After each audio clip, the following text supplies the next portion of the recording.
Ya, terkait pengajuan PK-nya Saka Tatal ya, perlu kita ketahui terlebih dahulu bahwa antara Saka Tatal dengan pelaku atau terpidana lainnya ini satu kesatuan. Jadi diibaratkan satu paket. Jadi ibaratkan satu gerbong kereta. Nah, Saka Tatal ini kan sudah bebas.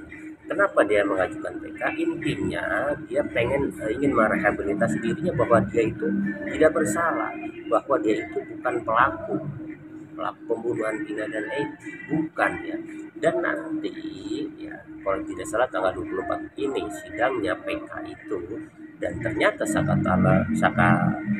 Tatal ini diterima PK-nya dan dibuktikan kalau memang dia tidak bersalah, artinya secara prosedural hukum terpidana yang lainnya itu juga bebas.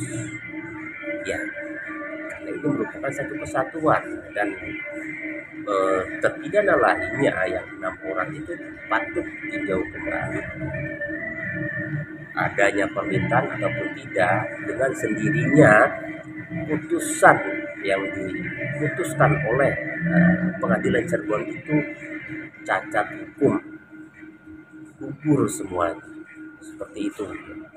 Karena bagaimanapun Saka Tatal dan yang lain itu dalam satu kesatuan, tidak bisa dipisahkan, seperti itu. Masuk Peggy Setiawan yang dibebaskan itu, Bang? Peggy Setiawan itu tidak, itu bukan kan dia termasuk DPO yang dicari-cari iya. 2016 waktu itu.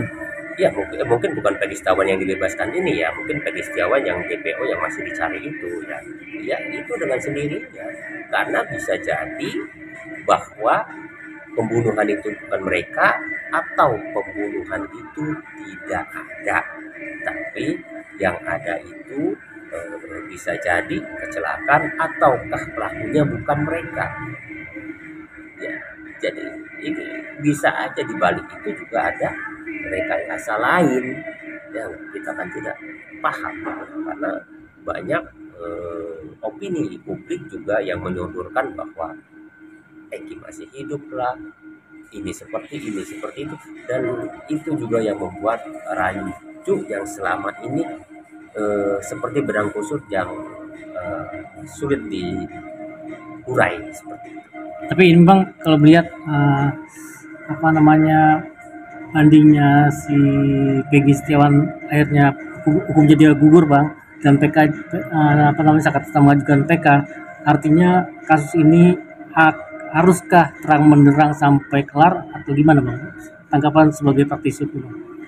Kalau memang PK Saka Tatal diterima, saya bilang tadi ini semua terpidana perkara hukumnya harusnya gugur ya, dan perlu dikaji ulang kembali. Kalau memang ini mau digali kembali, perlu dikaji ulang dari awal, perlu diusut dari awal kembali, seperti itu ya. Dan yang penting para pemegang saksi kunci itu ya semua kan lari ke sosok Pak Rudiana ini, sosok AF yang memberikan kesaksian bahwa mereka pelakunya. Kuncinya di sana. Seperti itu. Ada apa dengan ini semua? Seperti itu kan. Apakah benar terjadi pembunuhan yang dilakukan oleh mereka yang Saka Tatal dan kawan-kawan, ataukah ada hal lain, ataukah sebuah kecelakaan yang selama ini didengungkan oleh pengacara Saka Tatal, seperti itu gitu. Nah ini juga yang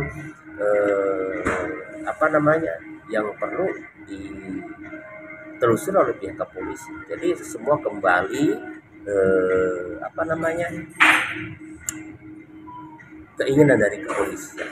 Apakah dia ingin mengusut kembali sejak 2016 ataukah seperti apa? Tapi yang pasti bila Saka Tatal PK diterima dan dianggap tidak bersalah, yang 6 ini harusnya dengan sendirinya juga gugur kasus hukumnya dan dibebaskan.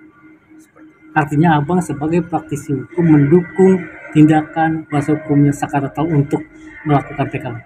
Oh jelas ya, jelas saya sangat mendukung, karena bagaimanapun tidak bisa ya negara ini ya, menangkap orang, menahan orang, apalagi memutus orang dengan hukuman mati atau seumur hidup itu tanpa bukti-bukti yang jelas. Hanya ada bukti saksi-saksi saja, itu sangat miris sekali seperti itu.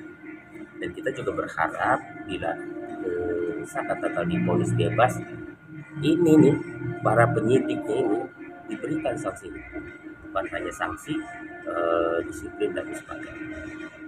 Artinya penyidik yang tahun 2016 yang Ya, maksudnya. betul. Oke, makasih banyak Bang.